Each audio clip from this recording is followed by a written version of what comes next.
Hello, ladies and gentlemen. Welcome back to another episode here on African Confessions. The following story that you're going to be listening to, it was sent to me by one of our admins. Strange things indeed they do happen in this world. The message, it reads like this. Good morning, Brother Nashi. Please post for me. When my husband was thrown into the jail cells, I had tried to bribe the officials to look the other way, but they had refused, saying their jobs will be put on a line as this was a high-profile case. No one wanted to mess with big wigs, so I had to turn to my father-in-law for help. My father-in-law had sought the services of a well-known herbalist, and he had said that he would give us something to use so that he can get bail. He did give me some concoctions to wash my husband's shirt, but after washing my husband's shirt, I was supposed to let it dry indoors. I was not supposed to put it outside, and this is what I did. 2 days after using the concoctions, my husband then received what they called an unopposed bail, but the case was far away from over. He still had a court case to attend to, so him and his father had gone back to the herbalist and were told that there was blood. Yes, there was blood that was needed, the blood of a virgin girl, so as to make the case lose value in the courts of law. They came back and my husband told me that the herbalist had said that this was all that was needed. I went ballistic when I heard the news. Where were we going to find such a woman? Besides finding a virgin girl, the whole idea sounded very wrong. Why would he want to do such a thing in the first place? But he had told me that it was our only source of income. The legal journey alone would cost us a lot of money that would see us going homeless. The girls will be out of school and we would lose everything that we had worked hard for all these years. Yes, we had acquired these things illegally, but he had said that everything that he had done, as illegal as it was all for a good cause. But I knew this was not right at all. So one day when I had gone for a ladies' outing, my husband then told me that he was dating this other young woman. So this young woman that he was dating, the time when I met her, I felt so sorry for this woman because she did not know what exactly was going on. When she was brought into my home, and when my husband brought her in, my husband pretended as if this was going to be our new maid. So since they had already started dating, then my husband pretended as if I did not know anything, but as a matter of fact, I knew everything that my husband was doing. So this woman, she was brought into my home, and I accepted this woman to be our own maid. And when my husband would be at home, I would make sure that I would always fight with my husband. And even when we were in our bedroom, we'll just even be sleeping in bed together. Then we'll start shouting at each other.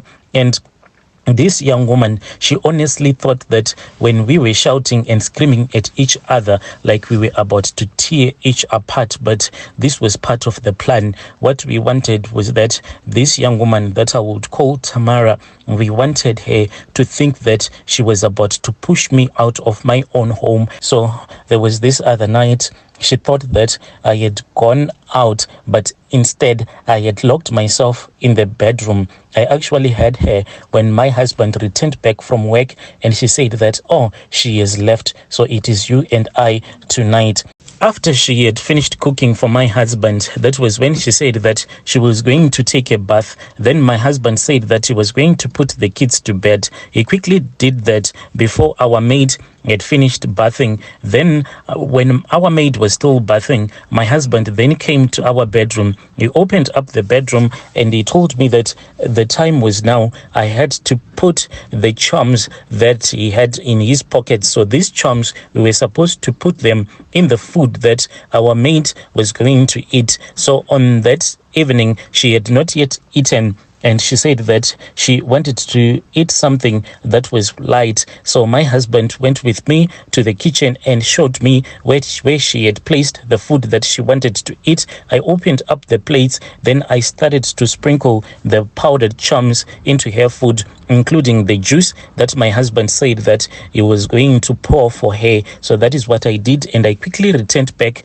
to the bedroom just in time before she had opened the bathroom door. I locked myself in my bedroom. Then I heard her calling out to my husband, telling my husband that, oh, how she wished she was the woman of the house, and she was actually walking around my house naked. So I heard her saying, and then there was quietness, and I knew that these two people, they had started romancing each other. Later on, my husband texted me and told me that it was done. So I quickly opened up the bedroom door. I had this other clay plate that my husband had been given by his traditional healer. So I quickly rushed to this spare bedroom where our maid was staying. And when I went there, I found my husband. He was still on top of this young woman, because this is what the healer had said. By the moment that you will be pulling out of his private parts, that clay plate was supposed to be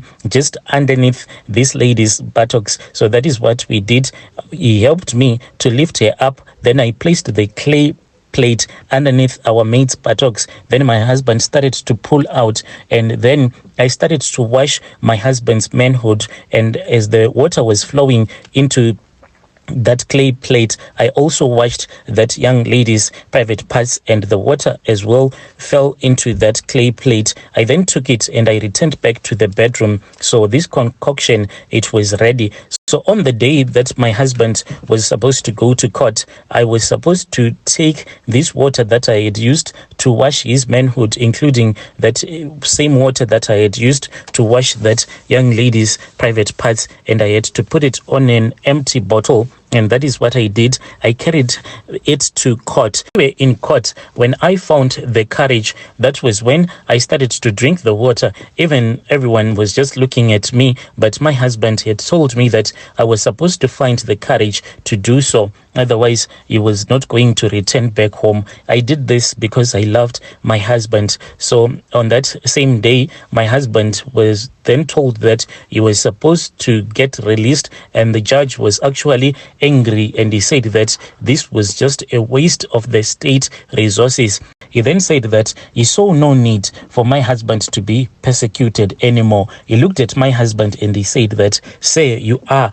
a free man." And my husband even went further and spoke with his lawyer, and the lawyer asked the judge if it was possible for his criminal record to be removed, and yes, it was removed. One morning when we woke up, I was really angry with her, because I had told her that when she started working for me, I had told her that I wanted her to wake up early in the morning so that she can prepare everything, at least to wake up somewhere around 6, because I usually wake up somewhere around 8 to 9. When I woke up around 9:30 early in the morning, then I found out that this woman, she was still fast asleep. So I rushed straight to her spare bedroom, and I was angry at her.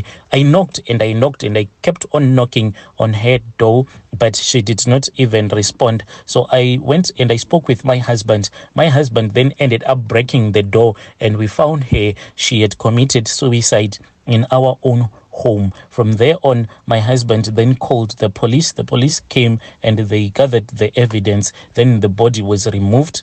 When we found out that the woman had committed suicide, I started crying, but my husband then told me that there was no need for me to cry. He did what he did because he wanted to save his life. He did what he did because he still wanted to be out there so that he can work and take care of his own family. So my brother, this is my own story. I feel that I need to go to this young woman's family so that I can tell them everything that happened before this young woman had committed suicide. We are still staying at the same place, but I don't even want to go in that spare bedroom where this young woman committed suicide. It really scares me, that bedroom, even though we have another maid.